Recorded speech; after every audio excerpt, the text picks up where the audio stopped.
Hello বন্ধুরা, প্রতিদিনই ন্যাস্কো আবার আপনাদের জন্য আমি নিয়ে আসলাম 106 পদে বাংলাদেশ বিমান এয়ারলাইন্সে সংশোধিত যে নিয়োগ বিজ্ঞপ্তিটি প্রকাশিত হয়েছে।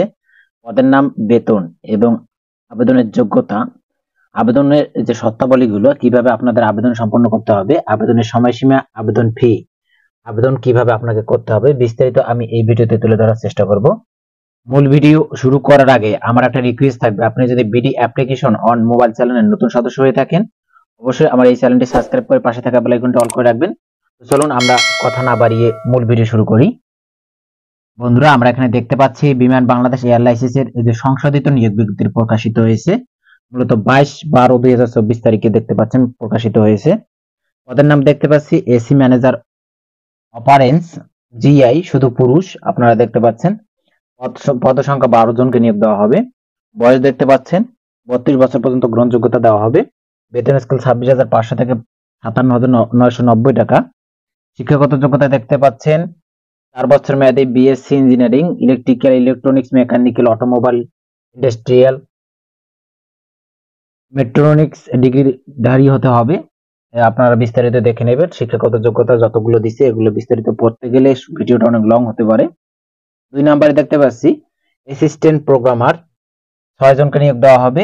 বয়স 32 বছর পর্যন্ত এবং কম্পিউটার ইঞ্জিনিয়ারিং, কম্পিউটার সায়েন্স বিষয়ে যারা বিএসসি কমপ্লিট করেছেন তাদের জন্য এই সার্কুলারটা। 3 নাম্বার দেখতে পাচ্ছি junior officer, licence and training coordinator, যে কোনো বিষয়ে 4 বছর মেয়াদী স্নাতক ডিগ্রি থাকতে হবে এবং এসএসসি এইচএসসি পরীক্ষায় প্রত্যেকটিতে কমপক্ষে 3.0, পাসের মধ্যে 3 এবং স্নাতক ডিগ্রির ক্ষেত্রে 4 এর মধ্যে 3 থাকতে হবে। ও লেভেলের গড়ে যে কোনো 5টি বিষয়ে, এ লেভেলের গড়ে যে কোনো 2টি বিষয়ের মধ্যে ডি থাকতে হবে এবং বিদেশি শিক্ষা প্রতিষ্ঠান হতে অর্জিত শিক্ষা ডিগ্রি, অন্যান্য ডিগ্রি যা নিয়োগ বিজ্ঞপ্তিতে উল্লেখ নেই সেই সব ক্ষেত্রে দেশীয় সংশ্লিষ্ট শিক্ষা বোর্ড, বিশ্ববিদ্যালয় মঞ্জুর কমিশন কর্তৃক স্বীকৃত সমমান সার্টিফিকেট অনুযায়ী ডিগ্রি ফলাফল তথ্য প্রদান করতে পারবেন।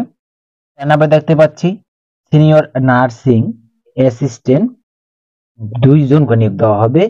এটা 32 বছর পর্যন্ত এবং আপনার বেতন বিভাগ চতুর্থ প্রশাসন হিসাবে। Diploma in nursing, diploma in nursing science অথবা মিডিওভারি, বাংলাদেশ নার্সিং অ্যান্ড মিডিওভারি কাউন্সিল কর্তৃক নিবন্ধিত হতে হবে। কম্পিউটারের জ্ঞান থাকতে হবে। 5 নম্বরে দেখতে পাচ্ছি scheduling assistant, planning and scheduling, বেতন স্কেল দেখতে পাচ্ছেন 15,900 থেকে 38,400, পদ সংখ্যা 4টি, বয়স এখানে 32 বছর পর্যন্ত দেখতে পাচ্ছি। শিক্ষাগত যোগ্যতা স্নাতক ডিগ্রি এবং বাকি যে দেওয়া আছে বিস্তারিত আপনারা দেখে নেবেন। 6 নম্বরে ম্যাটেরিয়াল ম্যানেজার অ্যাসিস্ট্যান্ট, 12টি পদে নিয়োগ দেওয়া হবে, 12 জনকে নিয়োগ দেওয়া হবে। স্নাতক ডিগ্রি পাশে আপনারা আবেদন সম্পন্ন করতে পারবেন। 7 নম্বরে প্ল্যানিং অ্যাসিস্ট্যান্ট, 5টি পদে নিয়োগ দেওয়া হবে। স্নাতক ডিগ্রি থাকে এবং এসএসসি এবং ইন্টারের যে পয়েন্টগুলো চেয়েছে সেগুলো আপনারা বিস্তারিত দেখে নেবেন। 8 নম্বরে পাম্প অ্যাসিস্ট্যান্ট, যে কোনো বিষয়ে স্নাতক ডিগ্রি থাকলে আপনি আবেদন সম্পন্ন করতে পারবেন। 2টি পদে নিয়োগ দেওয়া হবে। 9 নম্বরে জুনিয়র ডেন্টার, জুনিয়র পেইন্টার, 2 জনকে নিয়োগ দেওয়া হবে। ইন্টার পাস করলে আপনারা আবেদন সম্পন্ন করতে পারবেন। অবশ্যই 2 বছরের ডিপ্লোমা ট্রেড কোর্স থাকতে হবে। 10 নম্বরে ডেসপাস রাইটার, 2টি পদে নিয়োগ দেওয়া হবে। এসএসসি মেট্রিক দিলে আপনি আবেদন সম্পন্ন করতে পারবেন, তবে মোটরসাইকেল চালানোর আপনাকে বৈধ ড্রাইভিং লাইসেন্স থাকতে হবে। 11 নম্বরে দেখতে পাচ্ছি এমবি অপারেটর ক্যাজুয়াল, এখানে আপনার সর্বোচ্চ পদে নিয়োগ দেওয়া হবে, 58 জনকে নিয়োগ দেওয়া হবে এবং সকল জেলার প্রার্থীরা আপনার আবেদন সম্পন্ন করতে পারবেন। এসএসসি পাস করলে আপনার আবেদন সম্পন্ন করতে পারবেন এবং হালকা যানবাহনের আপনার লাইসেন্স থাকতে হবে, 3 বছরের অভিজ্ঞতা অবশ্যই থাকতে হবে। অনলাইনে আবেদনপত্র পূরণ সংক্রান্ত নিয়মাবলী দেখতে পাচ্ছেন, এই লিঙ্কটির মাধ্যমে আপনারা আবেদন সম্পন্ন করতে পারবেন। অনলাইনে আবেদনপত্র ফি জমাদান শুরুর তারিখ দেখতে পাচ্ছি 23/12/2024 খ্রিস্টাব্দ সকাল 10 ঘটিকাতে শুরু হবে এবং আবেদন শেষ হবে 1/1/2025 বিকেল 5টা পর্যন্ত।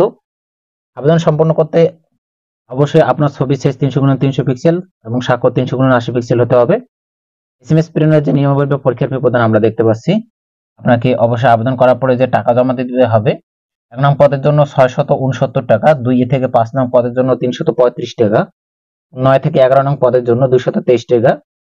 অবশ্যই 72 ঘন্টার মধ্যে জমা দিতে হবে। যদি জমা না দেন তাহলে আপনার আবেদনটি বাতিল হয়ে যাবে। প্রথম এসএমএস কিভাবে করবেন, দ্বিতীয় এসএমএস কিভাবে করবেন এখানে নমুনা কপি দেওয়া আছে। এরপরে প্রবেশ পত্র যে প্রাপ্তির ওয়েবসাইটটি আপনারা দেখতে পাচ্ছেন, এটার মাধ্যমে আপনার প্রবেশপত্র উত্তোলন করতে পারবেন। এই ছিল মূলত বিমান বাংলাদেশের এলআইসিস এর এই যে সংশোধিত নিয়োগ বিজ্ঞপ্তিটি প্রকাশিত হয়েছে তার সংক্ষিপ্ত প্রতিবেদন।